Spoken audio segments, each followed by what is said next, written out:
Welcome to Slow Home. Too many people live in badly designed houses and we want to change that. This is day 85 of the Slow Home Project, and we need you to join us in our quest to evaluate the design quality of houses in 9 North American cities in 9 months. This week we are reviewing the results of our work in the Dallas-Fort Worth Metroplex, and today we are going to be voting for the Slow Home Award in the single family category. But before we do that, you have an announcement. I do. Our new website will be up tomorrow, so we're going to Hallelujah. Hallelujah. Yeah, it only took us years. Well, it didn't take us years. It took us years to write the book, but the website took us a few months. So it's going to be a brand new interface. Basically, what we've done is we're going to put the daily episodes that John and I do into a blog format. So there's going to be some text and stuff as well. The comment section is still going to work the same. So we still want everybody to comment every day and read through the whole thing. That part hasn't changed. That part hasn't changed. But we also want to hear what you guys think about the new layout and whether you like the new look and if there's anything that you think we should tweak or change. As always, we're really interested in what the Slow Home viewers have to say. We'll talk about that more tomorrow, but one of the other big things is that we've streamlined the data input from the Slow Home Project, or for the Slow Home Project. So you're now actually inputting directly into the map so that the results should come up right automatically, away. Yeah. And there's a kind of, it doesn't go through the WordPress blog site anymore, which is a whole lot more technical than you probably care about, but should be better. It's going to be better, and we'd like to get your comments as well. Okay, so let's have a look at the results.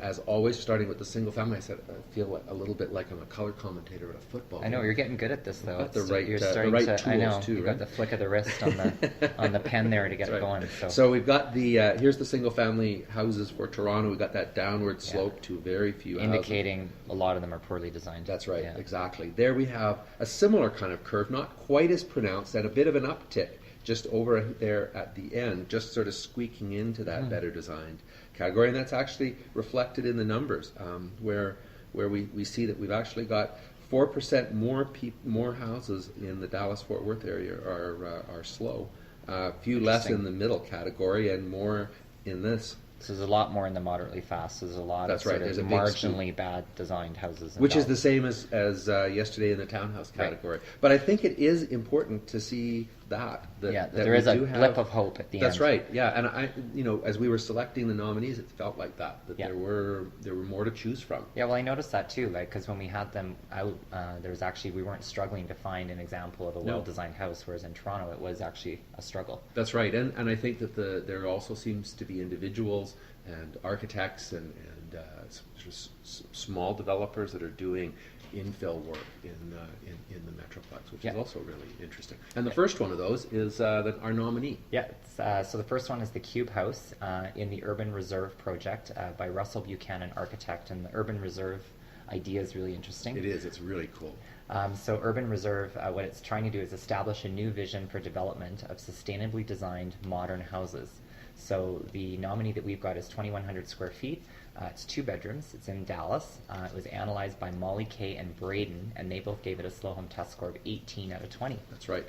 So here's the front page of the website, and you can see that there's what Urban Reserve looks like. I think it's a great idea that cool. This developer has gone and set aside, made an opportunity for people to be able to hire an architect or the architect to develop their own property and project. I think it's really, really interesting. And then the Cube House, here's two floor plans of that one, and I'm looking forward to seeing what everybody has done and whether we're going to be going off to meet these people or not. So the second nominee is 8427 Lakemont by Classic Urban Homes. This is a company that was formed in 2005 with the goal to build modern and transitional homes in Dallas. New homes that blend into existing established neighborhoods, which is a very slow goal. Absolutely. And I think this is a nice project. It's 2,556 square feet, 3 bedrooms. It was first analyzed by Brad W., who gave it a 17 out of 20. So here's the front page for the Classic Urban Homes website, and if we look at the plans for the house, we see that it's a pretty standard type of development, which I think is really interesting. Yeah. That it sort of elevated up to the top. It's interesting because it's dealing with a front drive garage. That's right. And sort of the typical arrangement that you get in single family housing, and it's trying to do a better job of that. Yeah, and I think it does it in a really nice way. So that's another good example. And then the third example? The third is Thought Barn 1560 by Sense Builders. Trey Neville is actually a lead accredited professional. So that's Principal of the firm. Principal Yeah. of the firm, really interesting. So it's 1,560 square feet, this house in Fort Worth, so it's small. It's Yeah. a small house. It had a walk score of 62 out of 100, and it was analyzed by Jody Singh from Sohom, who gave it a score of 17 out of 20. That's right. So the thing that's really cool about this is that with the lead, AP as sort of the impetus for the whole thing, it's coming at it from a different angle. That's and right. putting environmental performance kind of first on the agenda. Yeah, no, and it's really refreshing to see that this note to their customers that Sense Builders wants to show people that building green is not as difficult as people make it out to I be. agree.